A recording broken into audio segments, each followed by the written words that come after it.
semacam latihan untuk meningkatkan kesabaran, meningkatkan daya tahan mental kita.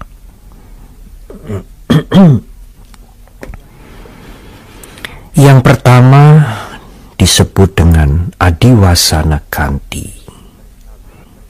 Bersabar dengan hal-hal yang sederhana, dengan kondisi-kondisi yang kecil, seperti bersabar dengan udara yang panas, bersabar dengan makan makanan yang mungkin tidak sesuai, tetap bersabar karena harus menunggu agak lama, bersabar kalau fisik ini sedang sakit, bersabar untuk tidak melakukan hal-hal yang tidak berguna dalam menghadapi kondisi-kondisi yang tidak menyenangkan itu. Melatih kesabaran dengan hal-hal yang kecil-kecil ini akan memungkinkan kita, memberikan jalan kepada kita untuk mampu melatih kesabaran yang lebih tinggi, yang dalam bahasa Pali disebut titika kanti. Apakah kesabaran yang lebih tinggi itu? Sabar kalau kita dicela, sabar kalau kita dihina, tetap sabar kalau ada orang-orang yang memfitnah kita atau mungkin ingin menghancurkan kita. Kesabaran yang lebih tinggi ini memang amat sulit, ibu bapak dan saudara-saudara.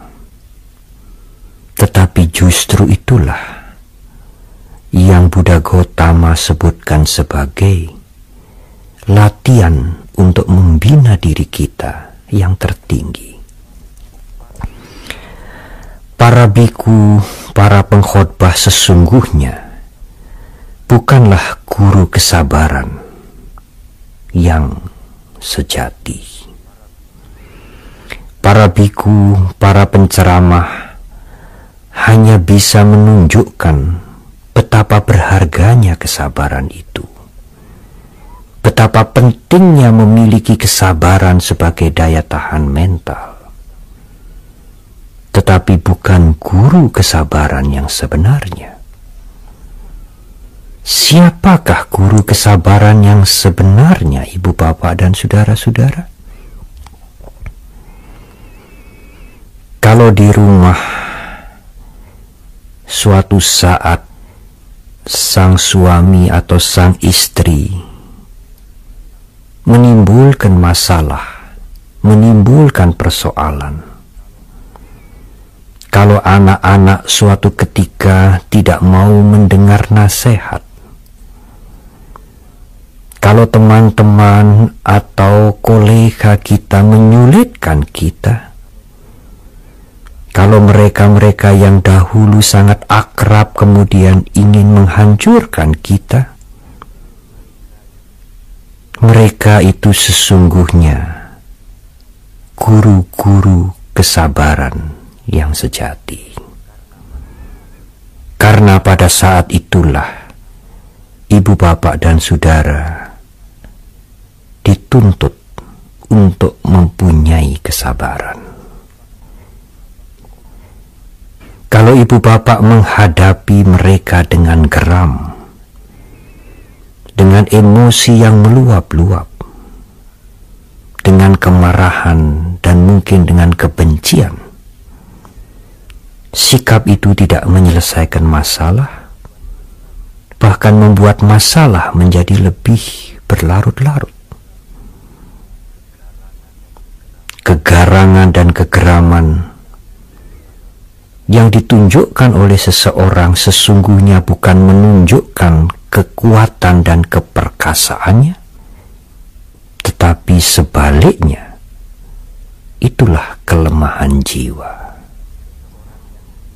Seseorang yang jiwanya kuat, mempunyai daya tahan mental yang tangguh, tidak akan mudah terpancing, tidak akan menunjukkan kegeraman dan kegarangan, karena sadar bahwa kegeraman, kegarangan, kemarahan, kebencian sama sekali bukan cara menyelesaikan persoalan. Ibu, bapak, dan saudara-saudara, tetapi bagaimanakah cara untuk melatih kesabaran? Ada dua macam cara untuk melatih kesabaran. Oleh karena itu di depan saya sebutkan sikap tenang yang dilandasi dengan pengertian yang benar. Itulah sesungguhnya kesabaran. Pengertian apakah yang harus kita punyai, ibu, bapak, dan saudara-saudara, untuk menumbuhkan kesabaran, untuk meningkatkan daya tahan mental kita menghadapi 1001 macam kondisi dan persoalan-persoalan kehidupan yang tidak akan pernah berhenti. Pengertian yang pertama adalah menyadari bahwa segala sesuatu di alam semesta ini tidak kekal. Tidak ada yang abadi, berubah setiap saat. Kesulitan apapun yang kita hadapi, perlakuan apapun yang tidak menyenangkan kita, juga tidak kekal. Tidak selamanya akan mencengkeram kita. Tidak ada yang abadi di alam semesta ini.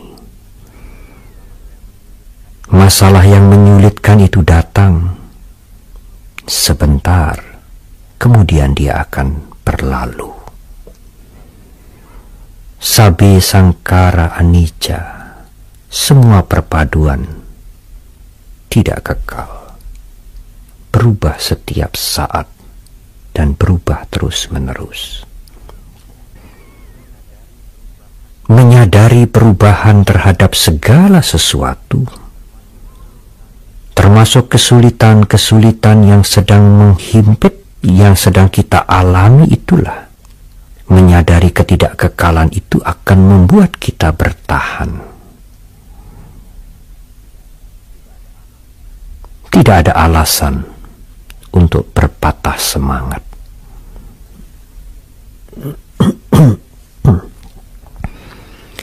Pengertian yang kedua, ibu, bapak, dan saudara-saudara, yang harus kita punyai sebagai landasan untuk membangun kesabaran dan daya tahan mental adalah kesulitan dan penderitaan yang kita alami, yang kita hadapi. Janganlah kita berpikir biasa. Apakah yang disebut dengan berpikir biasa? Berpikir biasa adalah kita selalu atau sering berpikir bahwa ia menghina saya, si itu mengganggu saya, si dia tidak simpati kepada saya, yang itu ingin menghancurkan saya, yang itu membenci saya, dan sebagainya. Pikiran kita seolah-olah seperti buku telepon yang hanya berisi daftar-daftar nama mereka-mereka yang tidak kita senangi. Kemudian timbul kebencian, timbul ingin membalas kepada mereka-mereka itu. Dan itulah yang membuat kehidupan kita tidak tentram. Inilah yang saya maksudkan berpikir biasa. Tetapi berpikir dhamma sangat berbeda, ibu bapak dan saudara-saudara. Berpikir dhamma amat berbeda dengan berpikir biasa. Mengapa? Kesulitan yang kita hadapi, penderitaan yang kita alami sesungguhnya adalah akibat, buah dari perbuatan kita sendiri.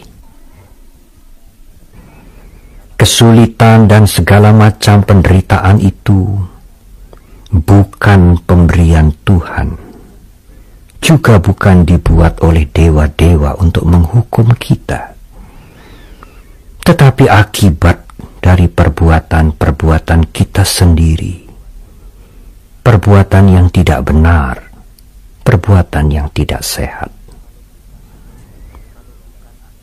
Kalau bukan akibat dari perbuatan kita, tidak mungkin peristiwa itu akan datang menimpa kita.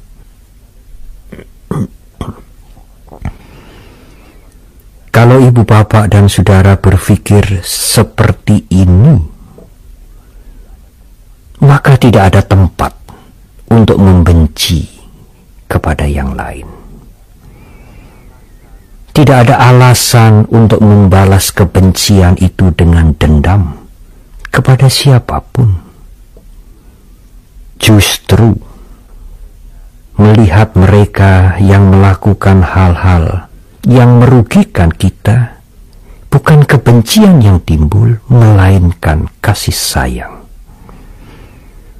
Timbul rasa kasihan yang mendalam melihat teman-teman atau orang-orang lain berperilaku buruk kepada kita. Karena perilaku yang buruk itu juga akan membuahkan penderitaan bagi pembuatnya sendiri. Inilah yang saya sebut dengan berpikir dhamma, menggantikan cara berpikir biasa.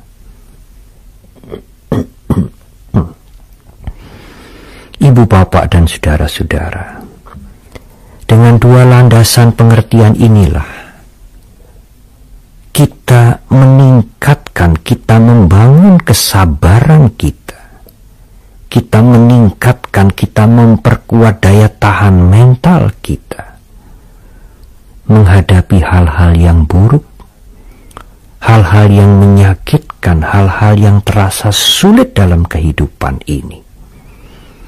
Pengertian tentang semuanya tidak kekal, berubah setiap saat, termasuk kesulitan dan hal-hal yang buruk itu. Dan seandainya kesulitan atau hal-hal yang buruk itu datang, maka itu pun akibat dari perbuatan, dari karma kita sendiri. Ibu bapak dan saudara-saudara, dengan cara inilah, dengan dasar pengertian yang benar, yang jernih inilah, kita berusaha untuk tetap tenang, tegar, batin tidak tergoyahkan, menghadapi kesulitan-kesulitan dalam kehidupan yang datang silih berganti.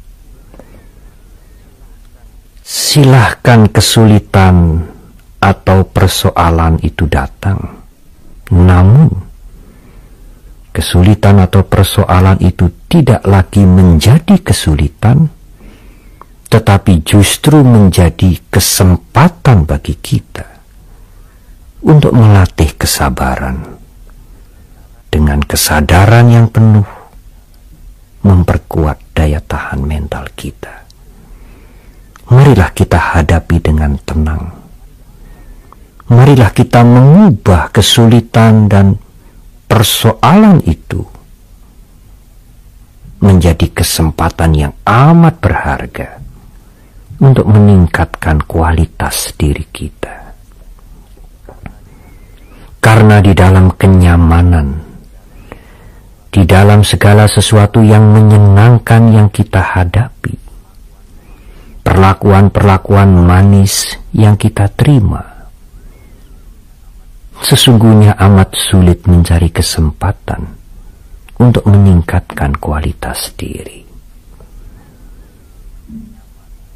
Kenyamanan dan perlakuan-perlakuan yang sangat baik kepada kita bukanlah guru kesabaran yang sebenarnya. Ibu bapak dan saudara-saudara, menurut pengertian Dhamma, kadar kesabaran, kadar daya tahan mental kita merupakan hasil dari latihan kita.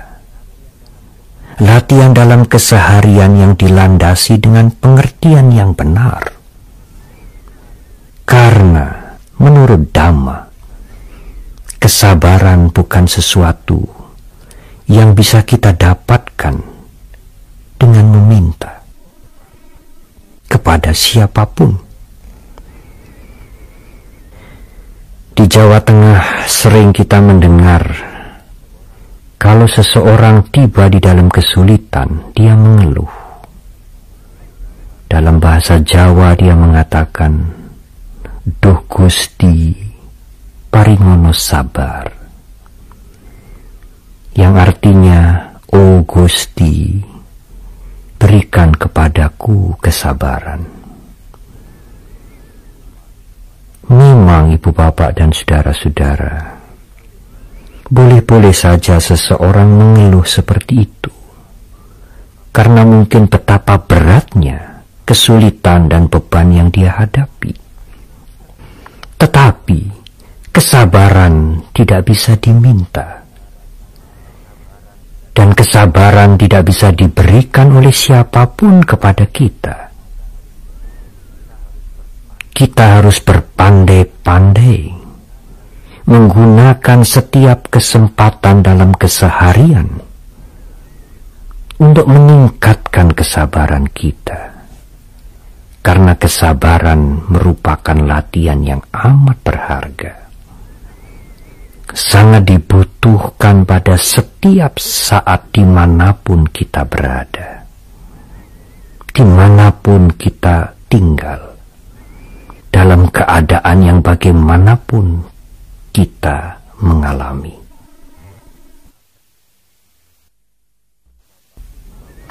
Ibu bapak dan saudara-saudara, seseorang yang tidak cukup mempunyai kesabaran, ketahanan mental, dia akan mudah terpengaruh untuk melakukan hal-hal yang buruk, mungkin kejahatan, karena akan memberikan keuntungan materi yang lebih besar dan lebih cepat. Namun, seseorang yang memiliki kesabaran dan ketahanan mental tidak akan tertarik dengan perbuatan-perbuatan yang tidak sehat, dengan perilaku-perilaku yang tidak bermoral, sekalipun hal itu memberikan keuntungan yang besar dan spontan. Ia bisa bertahan, ia bisa mengendalikan dirinya, karena ia mempunyai kesabaran, mempunyai daya tahan mental yang cukup baik. Tidak terpengaruh, tidak tergiur dengan perbuatan-perbuatan buruk, sekalipun memberikan keuntungan yang besar dan spontan. Oleh karena itulah, ibu bapak dan saudara-saudara, kesabaran, keuletan adalah kunci untuk menjaga moralitas, mempunyai perilaku yang baik, mempunyai perilaku yang sehat, karena setiap perbuatan menurut Dhamma memberikan akibat ganda. Kejahatan akan merugikan orang lain, merugikan makhluk lain, dan juga sudah pasti merugikan si pembuatnya sendiri. Demikian juga kebajikan, perbuatan-perbuatan yang baik, yang bajik, akan memberikan manfaat ganda pula. Bermanfaat bagi yang lain dan memberikan manfaat bagi dirinya sendiri. Kalau tanpa kesabaran, karena tidak mampu mengendalikan dirinya, seseorang tergiur melakukan kejahatan, maka dia berjalan untuk melakukan perbuatan menghancurkan kedua belah pihak. Kehancuran ganda, menghancurkan orang lain, merugikan orang lain, dan menghancurkan dirinya sendiri. Memang ibu bapak dan saudara-saudara, perbuatan-perbuatan yang tidak terpuji, yang buruk, mudah sekali menggiurkan kita, menarik bagi banyak orang, karena memberikan manfaat yang sekonyong-konyong, memberikan kesenangan yang tiba-tiba, tidak perlu menunggu, tidak perlu bersabar, sehingga kemudian banyak orang terpikat melakukan kejahatan. Disinilah letak arti penting dari memiliki kesabaran. Dengan kesabaran, dengan ketahanan mental, kita juga akan bersabar, tidak terpikat untuk melakukan kejahatan, memilih perbuatan-perbuatan yang bajik. Ibu bapak dan saudara-saudara, dengan kesabaran dan kesadaran, dengan ketahanan mental sekuat tenaga, kita menghindari perbuatan-perbuatan buruk, perbuatan-perbuatan yang tidak sehat. Dan dengan kesabaran serta kesadaran pula, dengan keuletan dan dengan sekuat tenaga, kita melakukan hal-hal yang baik, yang bajik, yang berguna. Berguna bagi masyarakat, berguna bagi keluarga kita, dan sudah tentu berguna bagi kita sendiri. Memang ibu bapak dan saudara-saudara, perbuatan buruk memberikan kenikmatan spontan, kesenangan yang lebih cepat. Tetapi kalau perbuatan itu suatu ketika sudah masak, kejahatan atau keburukan itu akan berakibat penderitaan yang kadang-kadang amat sulit untuk diatasi, berlarut-larut dan sangat lama.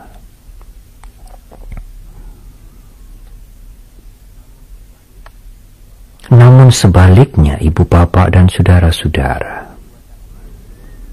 perbuatan bajik adalah perbuatan yang kalau dilakukan akan berguna bagi orang lain, berguna bagi yang melakukan, dan tidak akan menimbulkan penyesalan di dalam hatinya.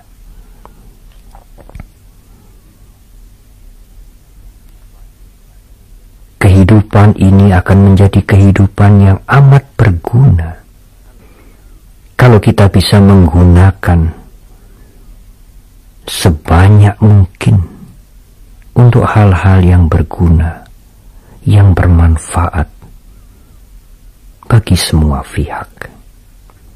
Namun, ibu bapak dan saudara-saudara yang berbahagia, saya ingin memasuki pengertian yang lebih mendalam dan mungkin lebih sulit untuk dimengerti.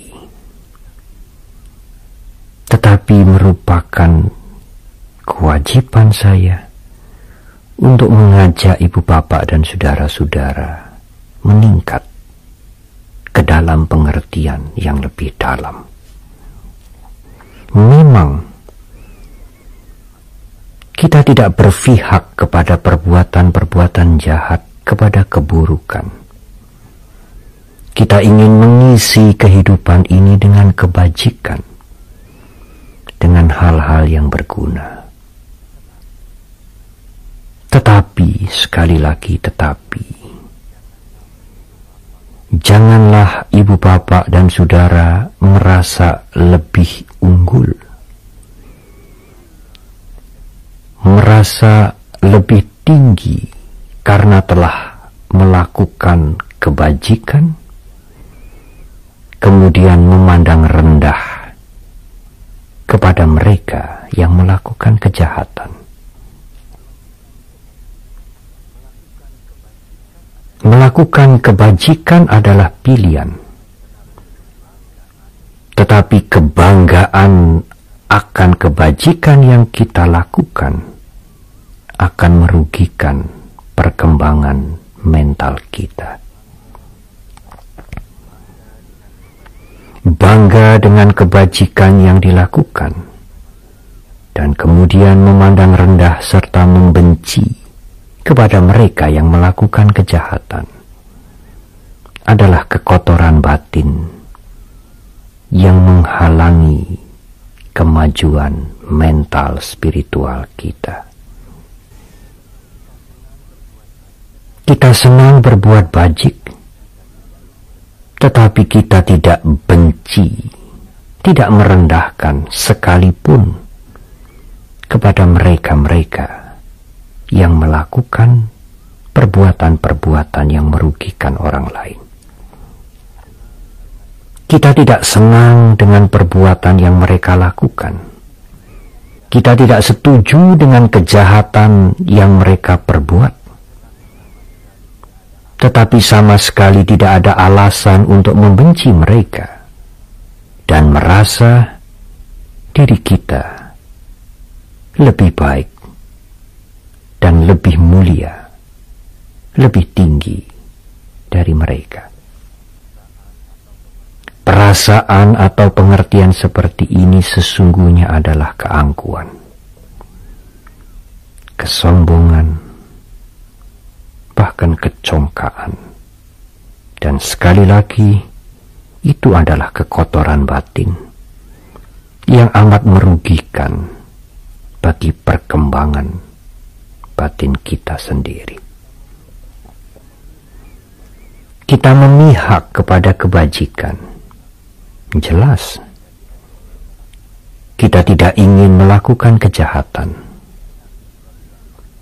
Tetapi kita tidak perlu merasa lebih dengan membandingkan kepada mereka yang masih senang melakukan kejahatan. Aku bukan mereka. Aku lebih baik dari dia. Aku lebih bersih dari dia. Aku lebih sempurna dari dia. Aku lebih tinggi dari mereka.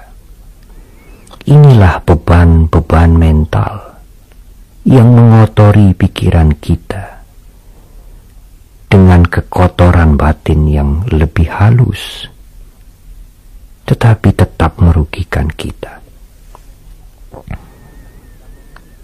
Marilah kita memihak kepada perbuatan yang baik, kepada kebajikan dengan tulus, termasuk juga mempunyai pikiran yang bajik, pikiran kasih sayang kepada mereka-mereka yang melakukan kejahatan sekalipun. Inilah yang di dalam Dhamma disebutkan sebagai Sacita Pariyodappanang, berusaha membersihkan pikiran kita sendiri dari kekotoran-kekotoran batin yang halus, keangkuhan, keakuan, kecongkaan, kesombongan. Dan itu adalah beban mental yang juga membuat penderitaan bagi diri kita. Ibu bapak dan saudara-saudara, secara ringkas marilah kita meningkatkan kualitas diri kita dengan menggunakan segala keadaan, segala hal yang kita alami apapun sebagai kesempatan untuk meningkatkan kualitas diri, meningkatkan kesabaran, meningkatkan daya tahan mental kita. Dengan kesabaran dan dengan daya tahan mental kita, kita tidak akan memihak kepada kejahatan, tidak akan memilih kejahatan, dan berusaha keras untuk menambah hal-hal yang baik, mengisi kehidupan ini dengan kebajikan, tanpa dilandasi, tanpa disusupi oleh keangkuhan, kesombongan, kecongkaan.